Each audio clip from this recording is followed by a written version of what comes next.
பூமி எங்கும் எங்கெல்லாம் இயேசுவை ஆண்டவர்னு கூட்டம் கூட்டமாக ஏற்றுக்கிறாங்களோ கூட்டம் கூட்டமாக பிள்ளை பிறக்குது. ஒரு பிள்ளை ரெண்டு பிள்ளை இல்லை, கூட்டம் கூட்டமாய். எனக்கு தெரிஞ்சு பிள்ளை இல்லாத மனுஷன் ஒருத்தர் தினந்தோறும் பிள்ளை பெற்றுக்கொள்கிறார். தினம் பிள்ளை பக்கிற மனுஷனாக மாற்றிட்டார். அப்போ நம்மளையும் தினமும் அப்படி ஆக்குவார். தினந்தோறும் பிள்ளைகள் பெறுகிற ஒரு மனுஷன் இந்த உலகத்தில் இருப்பார்னா அவர் ஆபிரகாம் தான். தினம் பிள்ளை பிறக்குது, அவருக்கு நிறைய பிள்ளை பிறக்குது. நட்சத்திரத்தை என்ன சொன்னார் தேவன்? நட்சத்திரத்தை என்ன முடியுமா? அப்போ பிள்ளைகளை ஆபிரகாம் என்ன முடியுமா? முடியாது. இயேசு வந்து எல்லாம் முடிஞ்ச பிறகுதான் ஒரு முடிவுக்கு வரலாம், இவ்வளோ பிள்ளைங்க பிறந்தாங்கன்னு. அது வரைக்கும் அவர் எண்ணவே முடியாது.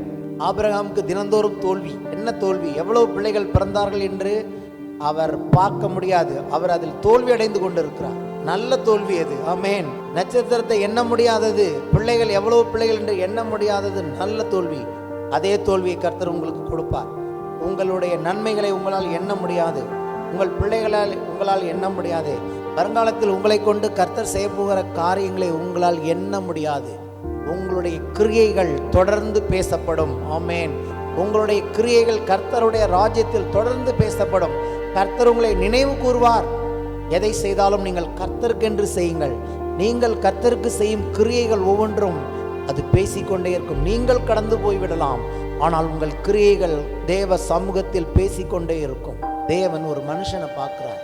ஆபிரகாமை பார்க்கிறோம். நீ வா, என்னுடைய சித்தத்தின்படி நடக்க வா, உனக்கு என்ன தேவையோ அதை நான் பார்த்துக்கிறேன் அப்படிங்கிற. கர்த்தர் கூப்பிடுற எல்லாருமே ஒரு குறைவுள்ளவர்களா இருக்காங்க. அவருக்கு பிள்ளை இல்லை. ஒவ்வொருத்தரும் வரும்போது ஒரு இல்லாமையோட தான் வருகிறோம். ஏதோ ஒன்று இல்லை. கர்த்தர் சொல்றாரு, உனக்கு என்ன இல்லைங்கிறத பார்க்காத, என்னை நம்பி வா. ஏன்னா எனக்கு நீ தேவை. என்னுடைய சித்தத்தை இந்த பூமியில நிறைவேற்றுறதுக்கு நான் உன்னை கூப்பிடுறேன். உன்னுடைய தேவை எல்லாத்தையும் நான் பார்த்துக்கிறேன். நான் சொல்றதுக்கு மட்டும் நீ கீழ்ப்படிஞ்சுட்டு நட. ஏன்னா உன்னை கொண்டுதான் நான் பெரிய காரியங்களை செய்ய வேண்டும். முதலாவது தேவனுடைய ராஜ்யத்தையும் நீதியும் தேடுங்கள், அப்பொழுது இவங்களாம் உங்களுக்கு கூட கொடுக்கப்படும். அஞ்ஞானிகள் வந்து உலகத்துல வந்து எப்படி சம்பாதிக்கணும்னு போயிட்டு இருக்கான். நீ எப்படி சம்பாதிக்கணும்னு கவலைப்படாத. உன்னுடைய தேவைகளை கூட கொடுத்து பார்த்து கொள்றது என்னுடைய வேலை. நீ என்ன தேடு, என் நீதியை தேடு. நான் எதை விரும்புறேன்னு தேடு இந்த உலகத்துல. ஏன்னா நீ எனக்கு வேணும். ஒரு மனுஷன் இல்லாம இந்த பூமியில நான் செயல்பட முடியாது. உங்கள் தகப்பனாகிய ஆபிரகாமை நோக்கி பாருங்கள். அவன் ஒருவனாய் இருக்கையில் அவனை அழைத்தேன். அவருக்கு தேவை, அவரை நம்பி அவரை விசுவாசிச்சு அவர் சொல்றத தட்டாம செய்கிறவர்கள் தான் அவருக்கு வேண்டும். அவருடைய காரியங்களை செய்ய அவருக்கு பிள்ளைகள் வேண்டும். பிரபஞ்சத்துக்கு ஒத்த வேஷம் தெரியாமல் அன்னைக்கு நோவா அந்த காலத்தில் அந்த பிரபஞ்சத்துக்கு ஒத்த வேஷத்தை அவன் தரிக்காமல் தேவனுக்கு பிரியமும் நன்மையுமான சித்தம் என்னதென்று அவன் மனதை மறுரூபப்படுத்தினபடினாலே அவன் நீதிமான் என்று அழைக்கப்பட்டான். கிருபை என்னன்னு புரியுதா? வித்தை அளித்த தேவன் இப்ப என்ன பண்ணுகிறாரு? வித்தை கொடுக்கிறாரு. ஹல்லேலூயா. வித்தை நிகிரகம் பண்ணின தேவன் இப்பொழுதும் அக்கிரமம் பெருகிட்டு தான் இருக்கு. பாவம் பெருகின இடத்தில் கிருபை பெருகினது. எப்படி பெருகினதுன்னா, இப்போ தேவன் என்ன பண்ணுகிறார்? புது சிருஷ்டிப்பை கொடுக்கிறார். இயேசுவை ஆண்டவர் என்று சொல்லும் பொழுது பாவங்களையும் அக்கிரமங்களையும் மீறுதல்களையும் மன்னித்து அவருடைய ரத்தத்தினால கழுவி பரிசுத்த ஆவியானவரை கொண்டு நம்மை வாஷ் பண்ணி அவருடைய வித்தை நமக்குள்ள வைத்து தேவனுடைய வித்தை நமக்குள்ள வைத்து தேவனுடைய பிள்ளைகளாய் நாம் பிறந்து விடுகிறோம். புதிய ஏற்பாட்டின் புதிய இந்த சிருஷ்டிப்பு அல்லது புதிய ஜீவன் என்பது வித்தை பற்றியதாக இருக்கிறது.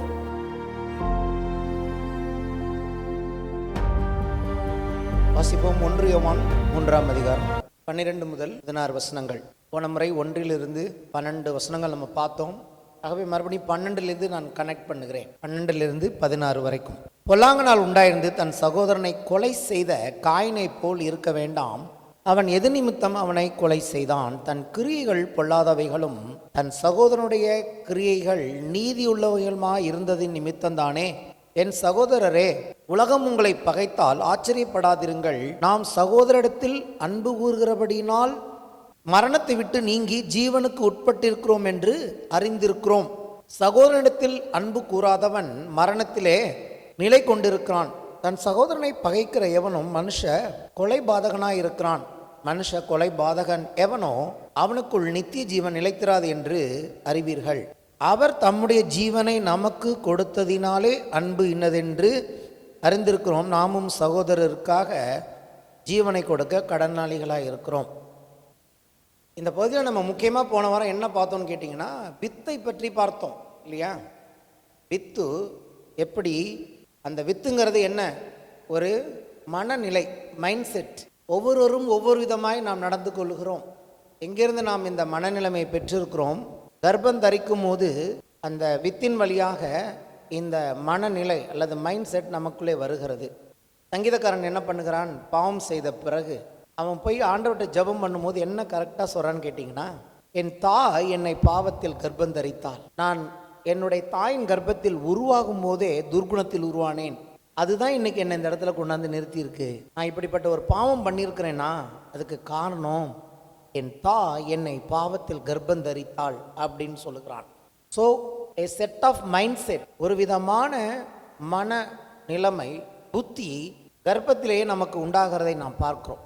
இந்த மனநிலைமை, இந்த இந்த புத்தி, இந்த அறிவு, இந்த நாலேஜ் தேவனிடத்திலிருந்து மனுஷனுக்கு உண்டானது. ஆகவே தான் ஆண்டவர் சொன்னார், நன்மை தீமை அறியத்தக்க கனியை நீ புசிக்க வேண்டாம்.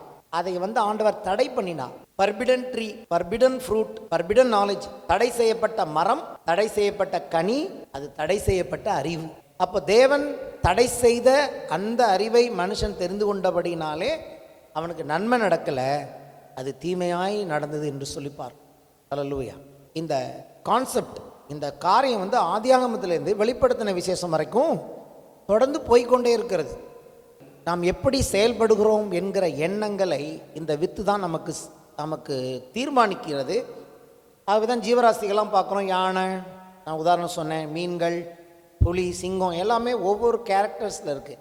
அந்த கேரக்டர் எது அவைகளுக்கு டிஃபைன் பண்ணுகிறது என்று சொன்னால் அவைகளுடைய வித்து தான் அவைகளுக்கு டிஃபைன் பண்ணுகிறது. ஆகவே தான் தேவன் என்ன பண்ணார், சகலவிதமான விருட்சங்களை உண்டாக்கி அவைகளுக்குள்ளே விதைய வச்சார். ஒரு மரத்தை தான் உண்டாக்குனார். ஆப்பிள் ட்ரீ ஒன்று உண்டாக்குனா போதும். ஆனால் அந்த விதைகளை வைத்து இன்னைக்கு வரைக்கும் ஆப்பிள் இருக்குது. ஆமேன். இன்னைக்கு வரைக்கும் ஆப்பிள் மரம் ஆப்பிள் தான் கொடுக்குது. இன்னைக்கு வரைக்கும் கொய்யா மரம் கொய்யாப்பழம் தான் கொடுக்குது. ஆனால் மனுஷன் தான் என்ன பண்ணினான், பாவியாய் மாறினான். அப்போது ரட்சிப்பை தேவன் நமக்கு கொடுத்தாருன்னு சொல்லி பார்க்குறோம். சரி, இதோட இன்னொரு டேஞ்சரை நான் சொல்ல விரும்புகிறேன். தேவன் எப்பொழுதெல்லாம் துன்மார்க்கமான மோசமான காரியங்களை உலகத்தில் பார்த்தாரோ அப்போ அவர் என்ன பண்ணாருன்னு கேட்டிங்கன்னா வித்தை அளித்தார். பிரச்சனையை அழிக்கிறதுக்கு தேவன் கையாண்ட விதம் என்ன, வித்தை அளித்தார். அவருக்கு தெரியும் இந்த வித்தை அழிச்சிட்டோம்னா இந்த பிரச்சனை இங்கே இருக்காதுன்னு. வாசிப்போம். ஆதியாகமம் 6ஆம் அதிகாரம் 4 முதல் 7 வசனங்கள். அந்நாட்களில் ராட்சதர் பூமியிலே இருந்தார்கள். பின்பு தேவகுமாரர் மனுஷகுமார்த்திகளோட கூடுகிறதினால் இவர்கள் அவர்களுக்கு பிள்ளைகளை பெற்றபோது இவர்களும் பூர்வத்தில் பேர் பெற்ற மனுஷராகிய பலவான்களானார்கள். எப்படி? மனுஷகுமார்த்திகளோட மனுஷன் அல்லாத யாரோ சிலர் என்ன பண்ணியிருக்காங்க, சேர்ந்திருக்கிறார்கள். இதை பற்றி நிறைய வித்தியாசமான கருத்துக்கள் இருக்குது. ஆனால் என்ன இங்கேருந்து வேதம் நமக்கு சொல்லுது, அவங்க மனுஷங்க இல்லைன்னு சொல்லுது இல்லையா? மனிதர் அல்லாத ஒரு கூட்டம் மனிதர்களாகிய பெண்களோடு சேர்ந்து அவர்கள் பெற்ற பிள்ளைகள் எப்படி இருந்திருக்காங்க, நார்மலாக மனுஷங்க போல இல்லை, ராட்சதர்களாக இருந்திருக்கிறார்கள் என்று வேதம் சொல்லுகிறது. அப்போது இந்த இடத்துல என்ன ஒரு பெரிய துன்மார்க்க செயல் நடந்ததுன்னு கேட்டிங்கன்னா, வித்தை, தேவ சித்தமில்லாத காரியத்தை மனிதர்கள் பூமியில் நடப்பித்திருக்காங்க. வேத வசனத்தின்படி நான் பேசி கொண்டிருக்கிறேன். அப்பொழுது என்ன பண்ணுகிறார்கள், மனுஷனுடைய அக்கிரமம் பூமியிலே பெருகினது என்றும் அவன் இருதயத்து நினைவுகளின் தோற்றமெல்லாம் நித்தமும் பொல்லாததே என்றும் கர்த்தர் கண்டு மனுஷனை பூமியிலே மனுஷனை உண்டாக்கினதுக்காக கர்த்தர் மனஸ்தாபப்பட்டார். தமிழில் மனஸ்தாபப்பட்டார் வருது, இங்கிலீஷில் பார்த்தீங்கன்னா தேவனுக்கு அது வலியும் வேதனையும் கொடுத்து தான். தேவன் என்ன பண்ணியிருக்கிறாரு, அதை பார்க்கும்போது ஆண்டவருடைய மனசு வலித்தது. இன்னைக்கு கூட நமக்கு மனசு வலிக்குது இல்லையா? ஒரு சிலர் மோசமான காரியங்களை பண்ணும்போது மனசு வலிக்குது. ஆண்டவருக்கு மனசு வலித்து இருக்கிறது. Pain in his heart. ஆண்டவர் வலியை உணர்ந்தார். இப்படி செய்கிறார்களே, நம்முடைய சாயலின்படி நம்முடைய ரூபத்தின்படி உண்டாக்கப்பட்ட மனுஷன் இப்படி செய்கிறானே என்று சொல்லி அவர் மனஸ்தாபப்பட்டார். அது அவர் இருதயத்துக்கு விசனமாக இருந்தது. அப்பொழுது கர்த்தர், நான் சிருஷ்டித்த மனுஷனை பூமியின் மேல் வைக்காமல் மனுஷன் முதற்கொண்டு மிருகங்கள், ஊரும் பிராணிகள், ஆகாயத்து பறவைகள் பரியந்தம் உண்டாயிருக்கிறவைகளை நிக்கிரகம் பண்ணுவேன். நான் அவர்களை உண்டாக்கினது எனக்கு மனஸ்தாபமாக இருக்கிறது என்றார். அப்போ தான் என்ன பண்ணார், வெள்ளத்தை வரவழைச்சி எல்லாரையும் அழிச்சிட்டார். எந்த வித்தும் இல்லாமல் அழிந்து போனது. ராட்சதர்களாம் அன்னையோட வித்தையெல்லாம் தேவன் அழித்து போட்டார் என்று சொல்லி பார்க்கும். அப்போ தேவன் என்ன செய்கிறார், ஒரு அக்கிரமத்தை அழிக்க கர்த்தர் கையாண்ட விதம் அந்த வித்தை அழித்தார் என்று சொல்லி பார்க்கிறோம். ஆமேன். சரி, அன்னைக்கு அப்படிதான் தேவன் செய்ய வேண்டிய காரியமாக இருந்தது. நோவா ஒருத்தன் தான் அன்னைக்கு நீதிமானாக காணப்பட்டானாம் அந்த நாட்களில். அப்போ நான் என்ன நினைக்கிறேன், அதாவது கொஞ்சம் யோசிச்சு பார்த்தேன், நான் கொஞ்சம் கற்பனை பண்ணி பார்த்தேன். மனுஷகுமாரத்திகளோடு யாரோ ஒரு சில மோசமான ஒரு சந்ததி சேர்ந்ததை பார்க்கிறோம். எல்லாரும் அப்படி பண்ணியிருப்பாங்க, எல்லாரும் பண்ணியிருக்க மாட்டாங்க. ஆனால் கர்த்தர் ஏன் எல்லாரையும் அழிச்சாரு? ஒரு கூட்டம், அட்லீஸ்ட் பாதி பேர் செஞ்சுருப்பாங்கன்னு வச்சுங்க. எனக்கு தெரிஞ்சு பாதி பேர் கூட செஞ்சுருக்க சான்ஸ் இல்லை. ஒரு கொஞ்சம் பேர் செஞ்சிட்டு இருக்காங்க. ஆனால் கர்த்தர் ஏன் எல்லாரையும் அழிச்சார்? யோசிச்சு பார்த்தா, ஒரு காரியம், துன்மார்க்க காரியம் நடக்கும்போது அவங்க செய்கிறாங்களோ இல்லையோ, அந்த மைண்ட் செட்டை எல்லாருமே எடுத்துக்கிட்டாங்க. இப்படியும் நாமும் செய்யலான்னு. இன்னும் எல்லாரும் செய்ய ஆரம்பிக்கல. கொஞ்சம் பேர் செஞ்சதை எல்லாருமே என்ன பண்ணிட்டாங்க? இன்னைக்கு உலகம் மாதிரி தான், மெஜாரிட்டி எல்லாம் செய்கிறாங்களா, அதனால நம்மளும் அதை செய்யலாம். செய்ய ஆரம்பிக்கல, செய்யலாம் என்ற அந்த மைண்ட் செட்டை எடுத்துக்கொண்டார்கள். அப்போ பார்த்தா நீதிமான் என்று அழைக்கப்பட்ட நான் நம்புகிறேன், நோவா அந்த மைண்ட் செட்டை எடுத்துக்கல. ஹல்லேலூயா. நோவாவை ஏன் தேவன் நீதிமானாக கண்டார்னா, அவன் இதை போன்ற மைண்ட் செட்டை, இதை போன்ற ஒரு புத்தியை, நாலேஜை அவன் எடுத்துக்கொள்ளவில்லை. அவன் கர்த்தருக்காக வாழ நினைத்த பொழுது, நான் நினச்சிருக்கேன் தனக்கும் தன் மனைவி பிள்ளைகள் அந்த அவனுடைய குடும்பத்துக்கு அவன் என்ன சொல்லியிருப்பான்னா, நம்ம குடும்பம் இப்படி இருக்கக்கூடாது, இந்த உலகத்தை சுற்றிலும் மோசமாக நடந்தாலும் கூட நாம் கர்த்தருடைய பிள்ளைகளாக இதை நம்ம ஏற்றுக்கொள்ளக்கூடாது என்று சொல்லி இருந்திருப்பான் என்று நான் விசுவாசிக்கிறேன். ஆகவே தான் அங்கே நாம் பார்க்கிறோம், அந்த நாட்களில் கர்த்தர் நோவாவை நீதிமானாக கண்டு அவனையும் அவன் குடும்பத்தையும் ரட்சித்தார். இது இன்றைக்கி எதுக்கு அடையாளமாக இருக்குன்னு கேட்டிங்கன்னா, உலகம் ஃபுல்லாக ஒரு விதமான மைண்ட் செட்டில் செயல்படும் போது உலகம் எதை வேண்டாலும் அக்செப்ட் பண்ணிக்கிற ஒரு மனநிலைமை, இட்ஸ் காமன், இது எல்லாருக்கும் பொதுவாக மாறிவிட்டது, இதை எல்லாரும் ஏற்றுக்கொள்கிறார்கள். ஆகவே இதில் ஒன்றும் தவறில்லை என்று சொல்லி தேவனுடைய பிள்ளைகளும் கூட அந்த மைண்ட் செட்டை நாம் எடுத்துக்கொள்ளக்கூடாது. இவ்வுலகத்துக்கு, இப்பிரபஞ்சத்துக்கு ஒத்த வேஷம் தெரியாமல், பிரபஞ்சத்துக்கு ஒத்த வேஷம் தெரியாமல், அன்னைக்கு நோவா அந்த காலத்தில் அந்த பிரபஞ்சத்துக்கு ஒத்த வேஷத்தை அவன் தரிக்காமல், தேவனுக்கு பிரியமும் நன்மையுமான சித்தம் என்னதென்று அவன் மனதை மறுரூபப்படுத்தினபடினாலே அவன் நீதிமான் என்று அழைக்கப்பட்டான். அப்போ கடைசி நாட்களில் நமக்கு கூட நம்முடைய எண்ணங்களை குறித்து நாம் ஜாக்கிரதையாக இருக்க வேண்டும் என்று தேவன் விரும்புகிறார். If it looks like it's common for everybody, we do not take that common thing. We have to be separated first. We should separate everything in our thinking first of all. நாம் நம்முடைய மனநிலையை குறித்து, யோசிப்பதை குறித்து ஜாக்கிரதையாக இருக்க வேண்டும். யார் இன்றைக்கு நீதிமான்கள்? தேவனுடைய பிள்ளைகளாக நீங்கள், ஏன் நானும் நீங்களும் நீதிமான்கள் என்று அழைக்கப்படுகிறோம்? We are not walking according to the flesh. We are not walking according to the mindset of this world.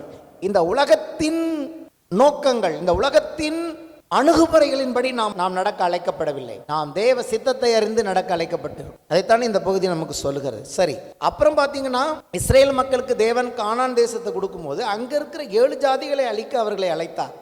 ஏன் அந்த 7 ஜாதிகளை அழிக்க அழைத்தார்? ஆபிரகாமின் வாழ்க்கையில் பார்க்குறோம், அங்கே எமோரியரின் அக்கிரமும் இன்னும் நிறைவாகவில்லை என்று எழுதியிருக்கிறது. எமோரியர்கள் அப்படிப்பட்ட ஏதோ ஒரு அக்கிரமக்காரர்களாக இருந்திருக்கிறார்கள். ஆண்டவர் எமோரியருடைய வித்தை முற்றிலுமாய் அழிக்க நினைத்தார்.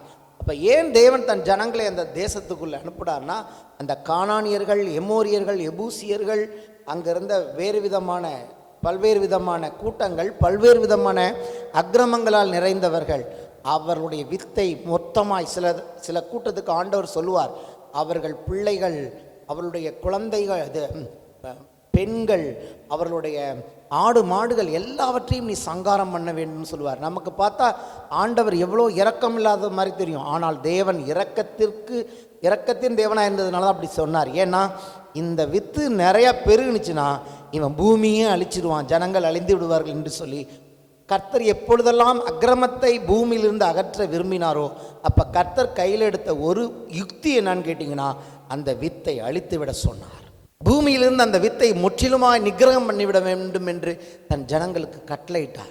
ஹல்லேலூயா. இது இயேசு வரும் வரைக்கும். ஆனால் இயேசு வந்த பின்பு அப்படியே சீன் மாறுது. ஏன்னா தேவன் என்ன பண்ணுகிறார்? இயேசு கிறிஸ்து சிந்தின ரத்தத்தினாலே புதிய சிருஷ்டியாய் மாற்றுகிறார். இப்போ அழிக்க விரும்பல, அதுக்கு பதிலாக இயேசு வர வரைக்கும் அப்படிதான். அதான் சிஸ்டம். நல்ல காலம் நம்ம கிருபையின் காலத்தில் இருக்கோம். கிருபைன்னா என்னன்னு புரியுதா? வித்தை அழித்த தேவன் இப்போ என்ன பண்ணுகிறாரு? வித்தை கொடுக்குறாரு. ஹல்லேலூயா. வித்தை நிகிரகம் பண்ணின தேவன் இப்பொழுதும் அக்கிரமம் பெருகிட்டு தான் இருக்கு. பாவம் பெருகின இடத்தில் கிருபை பெருகினது. எப்படி பெருகினதுன்னா, இப்போ தேவன் என்ன பண்ணுகிறார்? புது சிருஷ்டிப்பை கொடுக்கிறார். இயேசுவை ஆண்டவர் என்று சொல்லும் பொழுது பாவங்களையும் அக்கிரமங்களையும் மீறுதல்களையும் மன்னித்து அவருடைய ரத்தத்தினால கழுவி பரிசுத்த ஆவியானவரை கொண்டு நம்மை வாஷ் பண்ணி அவருடைய வித்தை நமக்குள்ள வைத்து, தேவனுடைய வித்தை நமக்குள்ள வைத்து தேவனுடைய பிள்ளைகளாய் நாம் பிறந்து விடுகிறோம். இப்போ ஆண்டவர் என்ன பண்ணிட்டார்? வித்தையை மாற்றிட்டார். இப்போ நம்மளை அழிக்க மாட்டார். அதுக்கு பதில் என்ன சொல்கிறாரு? நம்மளுடைய எண்ணங்களை மாற்ற சொல்லுகிறார். இந்த வேத வார்த்தையின்படி நம்முடைய எண்ணங்களை மாற்ற சொல்லுகிறார். பரிசுத்த ஆவியானுடைய உதவியோடு நாம் அன்றாடம், ஒரே நாள் இது நடக்காது, ஆனால் ஒவ்வொரு நாளும் நம்முடைய வாழ்க்கையின் எண்ணங்களை மாற்ற ஆண்டவர் நம்மை அழைக்கிறார். ஒரு வசனம் வாசிப்போம். 2 கொரிந்தியர் 3ஆம் அதிகாரம் 16 முதல் 18 வசனங்கள். அவர்கள் கர்த்தரிடத்தில் மனம் திரும்பும் போது அந்த முக்காடு எடுபட்டு போகும். கர்த்தரை ஆவியானவர் மனம் திரும்புகிற அவர்களுக்கும் சரி நமக்கும் சரி, கர்த்தரிடத்தில் மனம் திரும்பும் போது ஒரு முக்காட்டை தேவன் எடுத்து விடுகிறார். கர்த்தரை ஆவியானவர், கர்த்தருடைய ஆவி எங்கேயோ அங்கே விடுதலையும் உண்டு. என்ன விடுதலை? நாம் எல்லாரும் திறந்த முகமாய் கர்த்தருடைய மகிமையை கண்ணாடியில் காண்கிறது போல கண்டு, ஆவியாயிருக்கிற கர்த்தரால் அந்த சாயலாகத்தானே மகிமையின் மேல் மகிமை அடைந்து மறுரூபப்படுகிறோம். இப்போ ஆண்டவர் மனசுல ஒர்க் பண்றார், எண்ணங்களில் ஒர்க் பண்ணுகிறார். கிறிஸ்துவின் சாயலுக்கு ஒப்பாய் நாம் மாற ஆவியானவர் என்ன பண்ணுகிறார்? கிறிஸ்துவின் சாயலை நமக்கு கண்ணாடியில் பார்க்கறது போல காண்பிக்க ஆரம்பிக்கிறார். நம்ம என்ன பண்றோம்? அந்த சாயலை பார்த்து தேவனுடைய வார்த்தையின்படி நம்முடைய மனதை மறுரூபப்படுத்துகிறார். அப்பொழுது நாம் மகிமையின் மேல் மகிமை அடைந்து மறுரூபமாகிறோம். ஒரு நாள் வருகிறது, இயேசு வரும்போது நம்முடைய சரீரமும் கூட மறுரூபமாகும். இன்றைக்கு மறுரூபம் நம்முடைய எண்ணங்களில் தேவைப்படுகிறது. ஏன்னா கர்த்தர் இன்னைக்கு வித்தை அளிக்க விரும்பவில்லை, அதற்கு பதிலாக நம்மை புது சிருஷ்டிகளாய் மாற்றி, இப்படி இருக்க ஒருவன் கிறிஸ்துவுக்குள் இருந்தால் அவன் புது சிருஷ்டியாக இருக்கிறான், பழையவைகள் ஒளிந்து போயின. இன்னைக்கும் அதை செஞ்சிருக்கிறாரு. அன்னைக்கு காணப்படுகிற ரீதியில் எல்லாத்தையும் அழித்தார், இன்னைக்கு காணப்படாத ரீதியில் நம்முடைய பழைய வாழ்க்கையை அழித்து விட்டார். அவைகளெல்லாம் சமுத்திரத்தின் ஆழத்தில் போட்டு விட்டார். நம்முடைய பாவங்களை நம்மை கழுவி விட்டார். நம்முடைய கர்த்தராகிய இயேசு கிறிஸ்துவின் நாமத்தினாலும் தேவ ஆவியினாலும் கழுவப்பட்டீர்கள், பரிசுத்தமாக்கப்பட்டீர்கள், நீதிமான்களாக்கப்பட்டீர்கள் என்று சொல்லி ஆண்டவர் வேறே விதமான ஒரு அழிவை நம்முடைய பழைய மனுஷனை அழித்தார். இன்னைக்கு ஒரு அழிவு நடந்தது. எங்கே நடந்தது? கிறிஸ்துவோடு நம்முடைய பழைய மனுஷனை ஆண்டவர் அறைந்தார். அவரோடு அடக்கம் பண்ணப்பட்டோம். ஞானஸ்நானத்தில் அவரோடு அடக்கம் பண்ணப்பட்டு உயிரோடு எழுந்து இன்னைக்கு புதிய மனிதர்களாக ஆண்டவர் நம்மை மாற்றி இருக்கிறார். கர்த்தருடைய சிஸ்டம் மாறலை, ஒரே சிஸ்டம் தான். ஆனால் பழைய ஏற்பாட்டு காலத்தில் வித்தை அளித்த விதம் வேறு, புதிய ஏற்பாட்டு காலத்தில் ஆண்டவர் வித்தை அளிக்கிற விதம் வேறு. இது கிருபையின் காலம், அது நியாய தீர்ப்பின் காலம். இது கிருபையின் காலம். இந்த கிருபையின் காலத்துக்கும் ஒரு காலத்தை வச்சிருக்கிறாரு. இந்த கிருபையின் காலத்தில் மனிதர்கள் எப்படிப்பட்ட துன்மார்க்கராக இருந்தாலும், எப்படிப்பட்ட பாவிகளாக இருந்தாலும் மனிதர்களுக்கு ஒரு வாய்ப்பு இருக்கிறது, அவர்கள் புது சிருஷ்டியாய் மாற. இந்த காலத்திற்கும் ஆண்டவர் ஒரு ஃபுல் ஸ்டாப் வைக்க போகிறார். அதற்கு பிறகு இது சம்பவிக்காது. இதற்கு பிறகு வருகிற காலங்கள் அவர்கள் அழிக்கப்படுவார்கள். அதுதான் நியாய தீர்ப்பினால் வருகிறது. இப்போ நம்ம இருக்கிறது கிருபையின் காலம். ஆண்டவர் எப்படிப்பட்ட பாவியாக இருந்தாலும், உன்னுடைய பாவங்கள் இரத்தாம்பரம் போல சிவேரென்று இருந்தாலும் அதை நான் உறைந்த மழையை போல மாற்றுவேன் என்று சொல்லி ஒரு வாய்ப்பை இன்னைக்கு நமக்கு கர்த்தர் கொடுத்திருக்கு. இந்த வாய்ப்பை எல்லாருக்கும் நாம் சொல்வதற்காக தான் நாம் சுவிசேஷம் அறிவிக்கிறோம். ஆமென். வாசிப்போம். 1 பேதுரு 1ஆம் அதிகாரம் 23 முதல் 25 வசனங்கள். அழிவுள்ள வித்தினாலே அல்ல, அதான் மனுஷனுடைய வித்து, என்றென்றைக்கும் நிற்கிறதும் ஜீவனுள்ளதுமான தேவ வசனமாகிய அழிவில்லாத வித்தினாலே மறுபடியும் ஜெனிப்பிக்கப்பட்டிருக்கிறீர்களே. புதுசா கர்த்தர் உங்களை பிறக்க வச்சிருக்கிறாரே. இங்க பாருங்க, மாம்சம் எல்லாம் புல்லை போலவும் மனுஷனுடைய மகிமையெல்லாம் புல்லின் பூவை போலும் இருக்கிறது. புல் உலர்ந்தது, அதன் பூவும் உலர்ந்தது. மனுஷங்க நீங்க பார்க்குறீங்களே, இது எல்லாமே புல்லு பூ போல தான். காலையில் பூத்து சாயங்காலம் போயிடும். யாரு? மனிதர்கள். ஆனால் கர்த்தர் சொல்றாரு, அப்படிப்பட்ட மனிதரோட வித்தால் நீங்கள் பிறக்கல. உலகத்தில் பிறக்கிறவங்க எல்லாமே பூ போல பூத்து ஒரு நாள் பிறக்கிறாங்க. ஒரு பிள்ளை இந்த பூமியில் பிறக்கிறது, அதற்கு நியமிக்கப்பட்ட காலம் வரைக்கும் இருக்கு, அப்புறம் அது போயிடும். நீங்களாம் அப்படியா? என்றென்றைக்கும் அழியாத ஜீவ வசனத்தை வித்தால தேவன் சிருஷ்டித்திருக்கிறார். கர்த்தருடைய வசனமும் என்றென்றைக்கு நிலைத்திருக்கும். அப்போ கர்த்தருடைய வசனம் என்றென்றைக்கு நிலைத்திருக்குன்னா அந்த வசனத்தினால் ஜெனிப்பிக்கப்பட்ட நாமும் நித்திய நித்தியமாய் நிலைத்திருப்போம். நித்திய ஜீவனை தேவன் நமக்கு வாக்கு பண்ணியிருக்கிறார் அப்படின்னு சொல்லிட்டு சொல்றாரு. உங்களுக்கு சுவிசேஷமாய் அறிவிக்கப்பட்டு வருகிற வசனம் இதுவே. இப்போ சுவிசேஷத்தில் நிறைய பரிமாணங்கள் இருக்கு. கிருபையின் சுவிசேஷம் சொல்கிறோம், ரட்சிப்பின் சுவிசேஷம், வெளிச்சத்தின் சுவிசேஷம், நிறைய சொல்கிறோம். இந்த இடத்துல அது வித்தின் சுவிசேஷமாக இருக்கிறது. சுவிசேஷம் என்ன? எதை நாங்கள் அறிவிக்கிறோம்? தேவன் உங்கள் வித்தை மாற்றுகிறார், அவருடைய வசனத்தினால் நீங்கள் மறுபடியும் பிறக்கும் போது நீங்கள் என்றென்றைக்கும் அழியாத ஒரு வாடாத சுதந்திரத்தை கர்த்தர் உங்களுக்கு வைத்திருக்கிறார் என்பது தான் சுவிசேஷம். அப்போ வித்தை குறித்து தேவன், நான் தான் சொல்கிறேன், யாரும் என்னை தப்பாக நினச்சிக்கிட்டாலும் எனக்கு I don't care about that. But தேவன் வித்தை குறித்து கவனமுள்ளவராக இருக்கிறார். புதிய ஏற்பாட்டின் புதிய இந்த சிருஷ்டிப்பு அல்லது புதிய ஜீவன் என்பது வித்தை பற்றியதாக இருக்கிறது. ஆகவே தான் யோவான் எழுதுகிறார், இந்த 1 யோவானில் எடுத்து, தேவனால் பிறந்தவன் பாவம் செய், பொல்லாங்கனால் உண்டாயிருந்து தன் சகோதரனை கொலை செய்த காயினை போல இருக்க வேண்டாம். அவன் எது நிமித்தம் அவனை கொலை செய்தான்? தன் கிரியைகள் பொல்லாதவைகளும் தன் சகோதரனுடைய கிரியைகள் நீதியும் உள்ளவர்களாயிருந்தது நிமித்தம் தானே. இதை ஏன் இந்த இடத்துல சொன்னால், அடுத்த வசனம் சொல்லுகிறது, என் சகோதரரே, உலகம் உங்களை பகைத்தால் ஆச்சரியப்படாதிருங்கள். இதை கொண்டாந்து காயினோட கனெக்ட் பண்ணுறார். இப்போ உலகம் ஏன் உங்களை பகைக்குதுன்னா, அன்னைக்கு ஆபேலை ஏன் காயின் பகைத்தானோ அதே காரணத்தினாலே இன்றைக்கு உலகம் உங்களை பகைக்கிறது. அப்போ காயின் இன்னைக்கு எங்கே இருக்கான்? காயின் இந்த உலகத்துக்கு அடையாளமாக இருக்கிறான். நீங்களும் நானும் ஆபேலுக்கு அடையாளமாக இருக்கிறோம். தேவன் சொன்ன வார்த்தையை கேட்டு அவருடைய குமாரன் மேல் விசுவாசம் வைத்த அந்த விசுவாசத்தினாலே நீங்கள் நான் நீதிமான்களாக்கப்பட்டோம். ஆபேல் எப்படி அன்றைக்கு பாவியின் மகன், முதற் பாவியின் மகனே கர்த்தருடைய வார்த்தைக்கு கீழ்ப்படைந்தபடினாலே அவன் நீதிமானாக்கப்பட்டான் என்று நம்ம போன வாரத்தில் பார்த்தோம். அப்போ இன்னைக்கு நீங்கள் நானும் கர்த்தர் சொன்ன, நம்ம எதுவும் செய்யலை, நம்ம கிரியைகள் நடப்பிக்கல, ஆண்டவர் மேல் இயேசுவின் மேல் விசுவாசம் வைத்தபடினாலே இன்னைக்கு இங்கே வந்து உட்கார்ந்துருக்கும். அப்போ உலகத்துக்கு உங்களுக்கு என்னையும் பார்த்தா இயற்கையாகவே அந்த பகை வரும். ஏன்னா தேவன் சொல்லிட்டாரு, உன் வித்துக்கும் அவள் வித்துக்கும் பகை உண்டாக்குவேன். உலகம் உங்களை பகைத்தால் நீங்கள் ஆச்சரியப்படாதிருங்கள். அது என்ன சொல்கிறது, அது இன்பில்ட்டு, அது அப்படித்தான் கர்த்தரே அப்படி தான் வச்சிருக்கிறார். கர்த்தர் என்ன பண்ணிட்டாரு, அப்படி தான் வச்சிருக்கிறார். இன்ஸ்டிங்க்ட் அது. நீங்கள் உலகம் உங்களை பகைக்கலாம் தான் ஆச்சரியப்படணும். உலகத்தில் இருக்கிற காரியங்கள் ஏன் கிறிஸ்தவர்களை பகைக்கிறதுனா அவங்களுக்கே தெரியாது, அவங்க இன்பில்ட்டாக அவங்க வித்து அப்படி. ஆண்டவர் ஆதியாகமம் 3ஆம் அதிகாரத்தில் சொன்ன அந்த காரியம் அது எப்போதும் நம்மை பகைக்கும். அது காயின் போன்றது இந்த உலகம். நீங்கள் தப்பு செய்கிறதுனால உலகம் உங்களை பகைக்கலை, நல்லா புரிஞ்சுக்குங்க. நீங்கள் தப்பு செய்கிறதுனால உலகம் உங்களை பகைக்கலை, நீங்கள் நீதி செய்கிறதுனால தான் பகைக்குது. அதுவும் விசேஷமாக இயேசுவை பின்பற்றுகிறோம், இந்த ஆண்டவரை பின்பற்றுகிறோம்னாலே உள்ள ஏதோ செய்யும் மக்களுக்கு. இந்த இயேசுங்கிற நாமத்தை கேட்டாலே உள்ள ஏதோ செய்யும். ஏன் செய்யுதுன்னா அந்த வித்து அவர்களுக்குள்ளே இருக்கிறது. ஆமேன். சரி, நாம் சகோதரரிடத்தில் அன்பு கூறுகிறபடினால் மரணத்தை விட்டு நீங்கி ஜீவனுக்கு உட்பட்டிருக்கிறோம் என்று அறிந்திருக்கிறோம். சகோதரனிடத்தில் அன்பு கூறாதவன் மரணத்திலே நிலை கொண்டிருக்கிறான். தன் சகோதரனை பகைக்கிற எவனும் மனுஷ கொலைபாதகனாக இருக்கிறான். மனுஷ கொலைபாதகன் எவனும் அவனுக்குள் நித்திய ஜீவன் நிலைத்திராது என்று அறிவீர்கள் அப்படிங்கிறாரு. அன்பு கூர்ந்தால் மரணத்தை விட்டு நீங்கி ஜீவனுக்கு உட்பட்டு இருக்கிறோம். அன்பு கூறவில்லை என்று சொன்னால் மரணத்தில் இருக்கிறோம். ஒரு சகோதரனுக்கு விரோதமாக ஒரு கிரியை செய்யறதுனால கூட உள்ள பகை இருந்தாலே அவன் கொலைபாதகனாக இருக்கிறான். அப்படிப்பட்டவனுக்குள்ளே அன்பு இருக்காது. சகோதரத்தில் ஒருத்தனால அன்பு கூற முடிஞ்சதுன்னா அவனுக்குள்ள அன்பு இருந்தாலே அவனுக்குள்ளே நித்திய ஜீவன் இருக்கும் அப்படிங்கிறார். இதை பார்க்கும்போது நமக்கு கொஞ்சம் நேரடலாக இருக்கும். நம்மை விட்டு சிலர் பிரிந்து கூட போகலாம். எல்லாரும் நம்மளோட இருப்பாங்கன்னு சொல்ல முடியாது. பிரிந்து போகிறத பற்றி அல்ல, ஆனால் பிரிந்து போனாலும் அவர்களை பற்றிய பகை நமக்குள்ளே இருக்கக்கூடாது. ஆமேன்.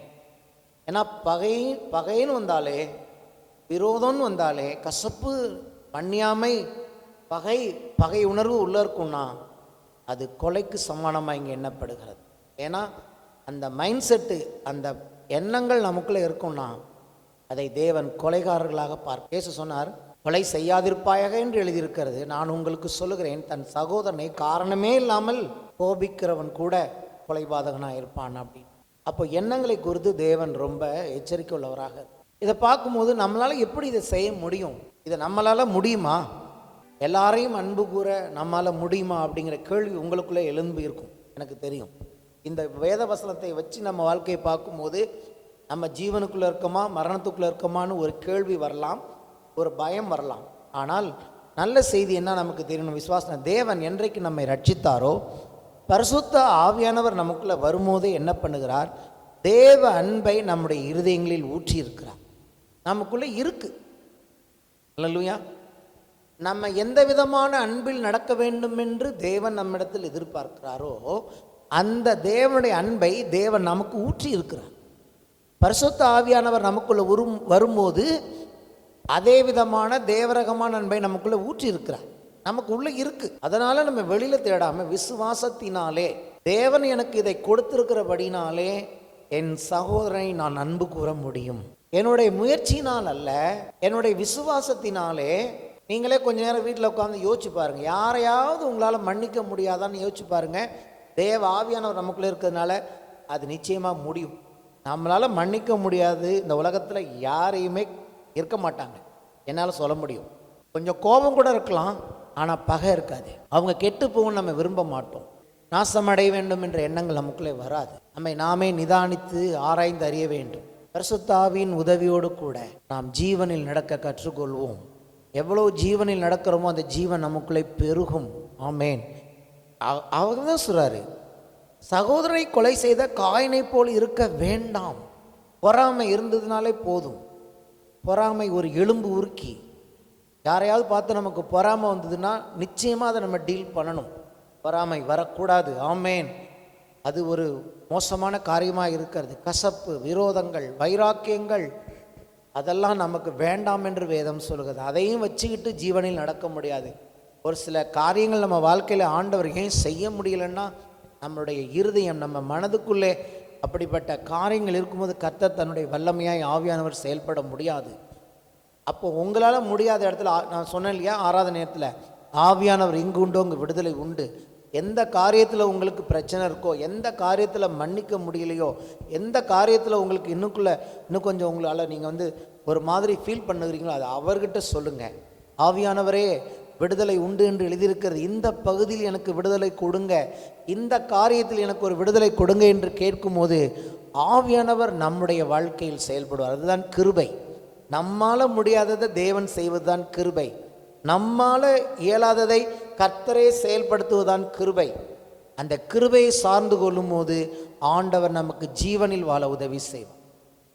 ஆகவே இதெல்லாம் பார்த்துட்டு ஒரு மாதிரி நினைக்கக்கூடாது. நாம் சகோதரத்தில் அன்பு கூறுகிறபடியினால் மரணத்தை விட்டு நீங்கி ஜீவனுக்கு உட்பட்டிருக்கிறோம் என்று அறிந்திருக்கிறோம். சகோதரனிடத்தில் அன்பு கூறாதவன் மரணத்தில் நிலை கொண்டிருக்கிறான்.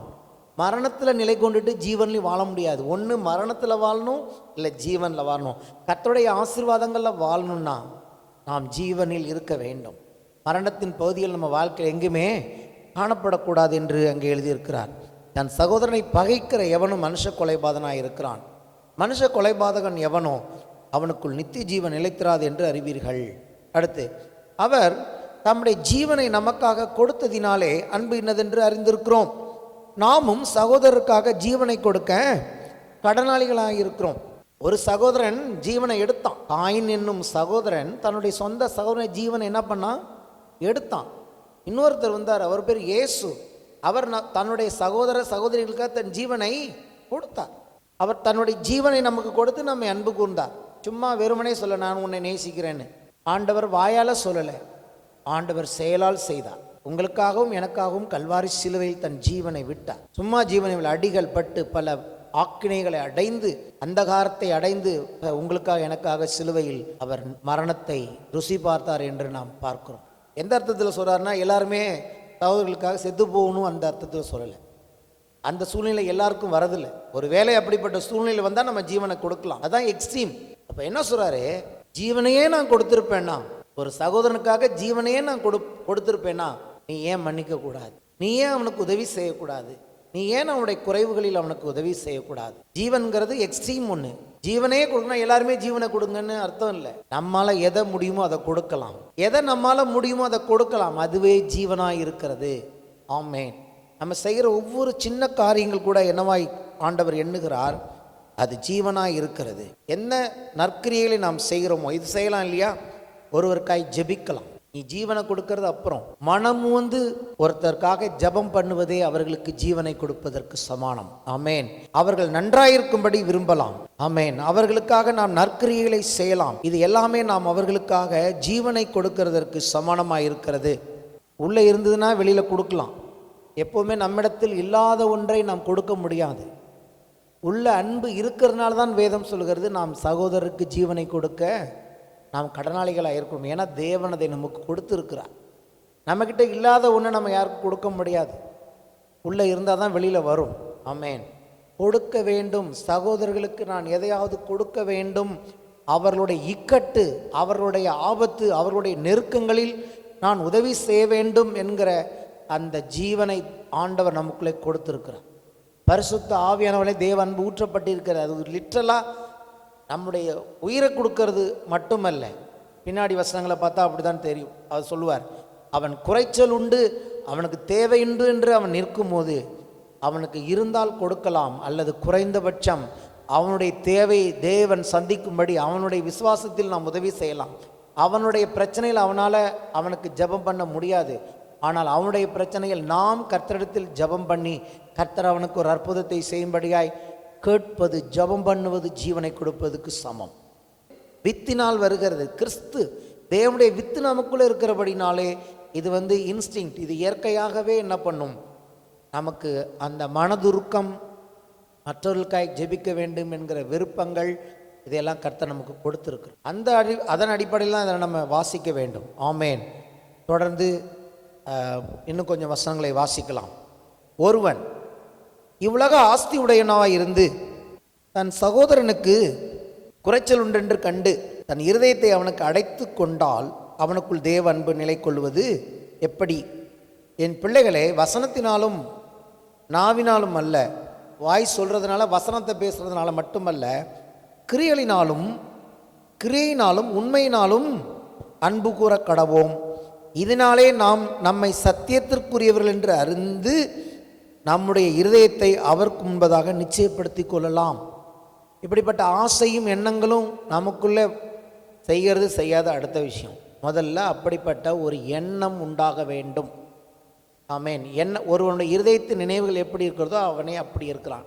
எனக்குள்ள நான் சாட்சியாக சொல்கிறேன், நான் உதவி செய்கிறனோ இல்லையோ, என்னுடைய கேட்டில் யார் என்ன அப்படி கேட்டாலும், இல்லை ஒரு சிலர் எங்கூட அவங்க என்கிட்ட எனக்கு தேவைங்கிறதுக்காக அவங்க சொல்ல மாட்டாங்க, அவங்க சாதாரணமாக சொல்லிகிட்டு இருப்பாங்க. அப்படி சொல்லிகிட்டு இருக்கும் போதே என் மனசில் படம் எப்படி ஓடும்னா, நான் தேவனுக்கு முன்னாக சாட்சியாக சொல்கிறேன், எந்த விதத்தில் உதவி செய்ய என் மைண்டு என்னுடைய சோர்ஸுக்கெல்லாம் போகும்.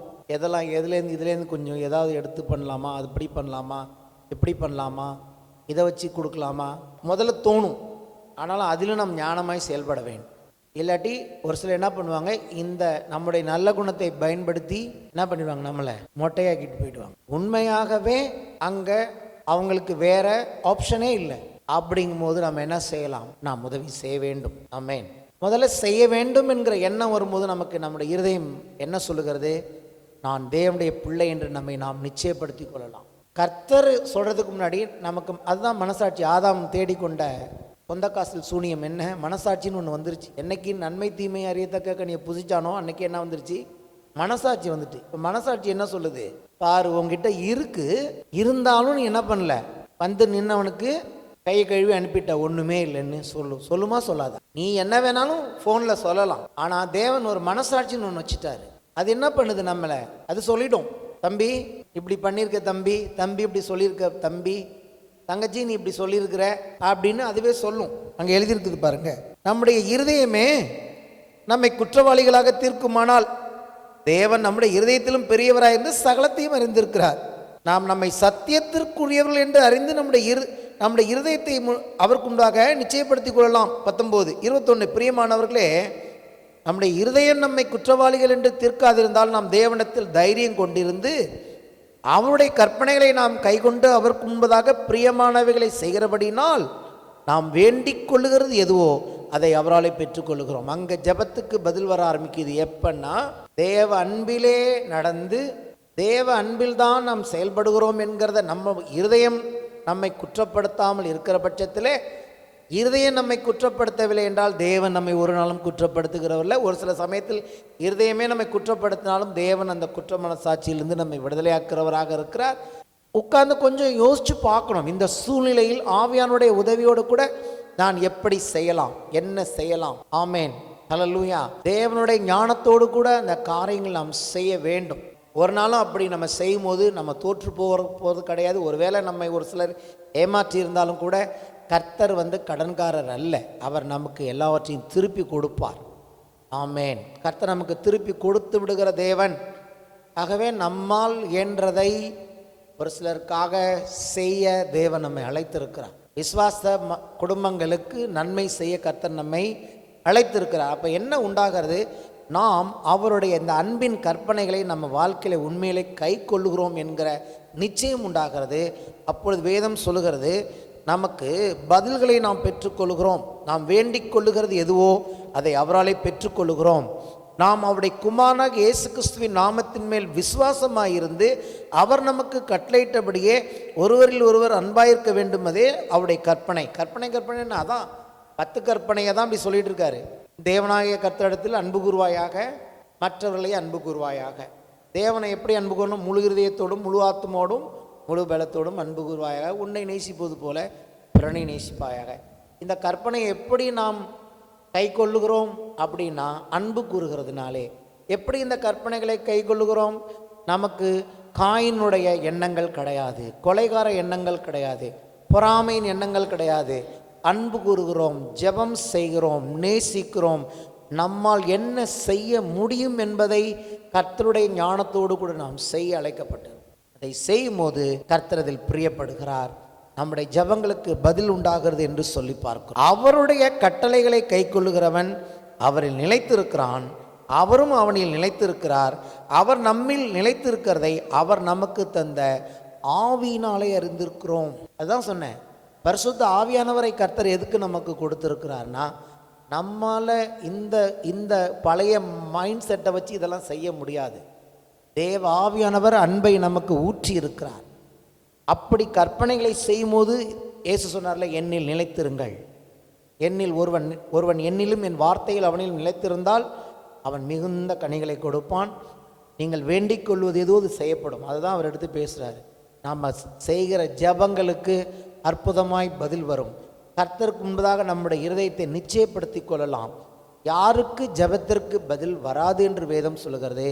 காயினுடைய எண்ணங்கள், காயினுடைய மைண்ட் செட், காயினை போல பகைகளும் பழிவாங்குதலும் மன்னியாமைகளும் இருக்கிற பட்சத்தில் நம்முடைய ஜெபங்களுக்கு தேவன் பதில் கொடுப்பது இல்லை. ஆனால் அன்பு என்கிற அந்த ஃப்ளோக்கில் வந்துட்டோம்னா, புதிய வித்தின்படி வந்துட்டோம்னா எல்லா ஜெபங்களுக்கும் கர்த்தர் பதில் கொடுப்பார். இன்னும் நம்மளால் அநேகருக்கு உதவி செய்ய முடியும். நான் ஏன் ஐஸ்வர்யவானாக வேண்டும்? ஆண்டவரே, என் சபை என்னோட அநேக சகோதரிகளுக்கு கிறிஸ்துவை அறிவிக்கும்படி நான் ஐஸ்வர்யவானாக வேண்டும். ஏன் ஐஸ்வர்யவானாக வேண்டும்?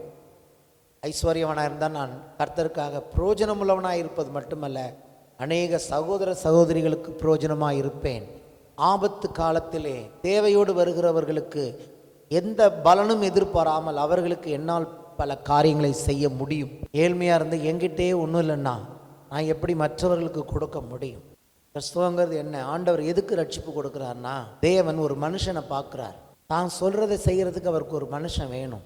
ஆபிரகாமை பார்க்கிறோம். ஊர் என்ற அந்த கல்தேர பட்டணத்திலிருந்து கூப்பிடுறார், வான்னு சொல்றாரு. நீ வா, என்னுடைய சித்தத்தின்படி நடக்க வா, உனக்கு என்ன தேவையோ அதை நான் பார்த்துக்கிறேன் அப்படிங்கிறார். கர்த்தர் கூப்பிட்ற எல்லாருமே ஒரு குறைவுள்ளவர்களா இருக்காங்க. அவருக்கு பிள்ளை இல்லை. ஒவ்வொருத்தரும் வரும்போது ஒரு இல்லாமையோட தான் வருகிறோம்.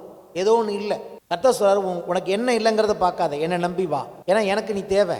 என்னுடைய சித்தத்தை இந்த பூமியில நிறைவேற்றுறதுக்கு நான் உன்னை கூப்பிடுறேன். உன்னுடைய தேவை எல்லாத்தையும் நான் பார்த்துக்கிறேன். நான் சொல்றதுக்கு மட்டும் நீ கீழ்ப்படிஞ்சு நட. ஏன்னா உன்னை கொண்டு தான் நான் பெரிய காரியங்களை செய்ய வேண்டும். முதலாவது தேவனுடைய ராஜ்யத்தையும் நீதியும் தேடுங்கள், அப்பொழுது இவங்களாம் உங்களுக்கு கூட கொடுக்கப்படும். அஞ்ஞானிகள் உலகத்தில் எப்படி சம்பாதிக்கணும்னு போயிட்டு இருக்கான். நீ எப்படி சம்பாதிக்கணும்னு கவலைப்படாத. உன்னுடைய தேவைகளை கூட கொடுத்து பார்த்து கொள்றது என்னுடைய வேலை. நீ என்ன தேடு, என் நீதியை தேடு. நான் எதை விரும்புகிறேன்னு தேடு இந்த உலகத்தில். ஏன்னா நீ எனக்கு வேணும். ஒரு மனுஷன் எல்லாமே இந்த பூமியில் நான் செயல்பட முடியாது. உங்கள் தகப்பனாகிய ஆபிரகாமை நோக்கி பாருங்கள். அவன் ஒருவனாய் இருக்கையில் அவனை அழைத்தேன். உங்களை பெற்ற தாயாகிய சாராளை நோக்கி பாருங்கள். அவன் ஒருவனாய் இருக்கையில் அவனை அழைத்து அவனை நான் பெருக பண்ணி ஆசீர்வதித்தேன். நான் ஒருத்தனா, நான் 2 பேராங்கிறது கர்த்தருக்கு முக்கியம் இல்லை. கர்த்தர் சொன்ன அந்த சொல்லுக்கு கீழ்ப்படிந்து அவரை விசுவாசித்து போகும்போது கர்த்தர் நம்முடைய வாழ்க்கையில் இருக்கிற எல்லா தேவைகளையும் அவர் பார்த்து கொள்ளுகிறவராக இருக்கிறார். அவருக்கு தேவை, அவரை நம்பி அவரை விசுவாசித்து அவர் சொல்றத தட்டாமல் செய்கிறவர்கள் தான் அவருக்கு வேண்டேன். கர்த்தருக்கு அப்படிப்பட்ட பிள்ளைகள் தேவைப்படுகிறார். அவருடைய காரியங்களை செய்ய அவருக்கு பிள்ளைகள் வேண்டும். அந்த பிள்ளைகளை கர்த்தர் தேடு. உலகம் இன்றைக்கு காயினுக்கு அடையாளமாக இருக்கிறது. நீங்களும் நானும் கர்த்தருக்கு கீழ்ப்படிந்த நீதிமானாகிய ஆபேலுக்கு அடையாளமாக இருக்கும். அவன் மரித்தும் பேசுகிறான். நீங்களும் நானும் மரித்தாலும் பேசுவோம். ஏன் தெரியுமா? நம்மை ஆண்டவர் உயிரோடு எழுப்புவார். மரணத்தில் நாம் நிலை கொண்டிருக்க மாட்டோம். நாம் ஜீவனில் நிலை கொண்டிருக்கிறோம். கர்த்தர் நமக்கு ஜீவனை கொடுத்திருக்கிறோம். நாம் ஜீவனில் வாழ அழைக்கப்பட்டிருக்கிறோம். நாம் எழுந்து நிற்போம். கர்த்தருக்கே மகிமை உண்டாவதாக. எப்பொழுதெல்லாம் ஒரு விசுவாசி இயேசுவை ஏற்றுக்கொண்டு வரானோ, பரலோகத்தில் சொல்லுவாங்க, ஆபிரகாம் இன்னைக்கு ஒரு பிள்ளை பிறந்திருக்கான். பூமி எங்கும் எங்கெல்லாம் இயேசுவை ஆண்டவர்னு கூட்டம் கூட்டமாக ஏற்றுக்கிறாங்களோ, கூட்டம் கூட்டமாக பிள்ளை பிறக்குது. ஒரு பிள்ளை ரெண்டு பிள்ளை இல்லை, கூட்டம் கூட்டமாய். எனக்கு தெரிஞ்சு பிள்ளை இல்லாத மனுஷன் ஒருத்தர் தினந்தோறும் பிள்ளை பெற்றுக்கொள்கிறார். தினம் பிள்ளை பக்கிற மனுஷனாக மாற்றிட்டார். ஆமேன். அப்போ நம்மளையும் தினமும் அப்படி ஆக்குவார். ஆமேன். தினமும் அற்புதங்களை பெருகலாக மாற்றுவார். இது யாருக்கு புரியுமோ இல்லை, எனக்கு தெரியும். தினந்தோறும் பிள்ளைகள் பெறுகிற ஒரு மனுஷன் இந்த உலகத்தில் இருப்பார்னா அவர் ஆபிரகாம் தான். தினம் பிள்ளை பிறக்குது, அவருக்கு நிறைய பிள்ளை பிறக்குது. நட்சத்திரத்தை என்ன சொன்னார் தேவன்? நட்சத்திரத்தை என்ன முடியுமா? முடியாது. அப்போ பிள்ளைகளை ஆபிரகாம் என்ன முடியுமா? முடியாது. இயேசு வந்து எல்லாம் முடிஞ்ச பிறகு தான் ஒரு முடிவுக்கு வரலாம், இவ்வளோ பிள்ளைங்க பிறந்தாங்கன்னு. அது வரைக்கும் அவரை எண்ணவே முடியாது. எண்ணி எண்ணி தோற்றுருவார். எண்ணி பார்த்து தோத்துட்டே இருப்பார். ஆபிரகாமுக்கு தினந்தோறும் தோல்வி. என்ன தோல்வி? எவ்வளவு பிள்ளைகள் பிறந்தார்கள் என்று அவர் பார்க்க முடியாது. அவர் அதில் தோல்வி அடைந்து கொண்டிருக்கிறார். நல்ல தோல்வி அது. ஆமேன். நட்சத்திரத்தை எண்ண முடியாதது, பிள்ளைகள் எவ்வளவு பிள்ளைகள் என்று எண்ண முடியாதது நல்ல தோல்வி. அதே தோல்வியை கர்த்தர் உங்களுக்கு கொடுப்பார். உங்களுடைய நன்மைகளை உங்களால் எண்ண முடியாது, உங்கள் பிள்ளைகளால் உங்களால் எண்ண முடியாது. வருங்காலத்தில் உங்களை கொண்டு கர்த்தர் செய்ய போகிற காரியங்களை உங்களால் எண்ண முடியாது.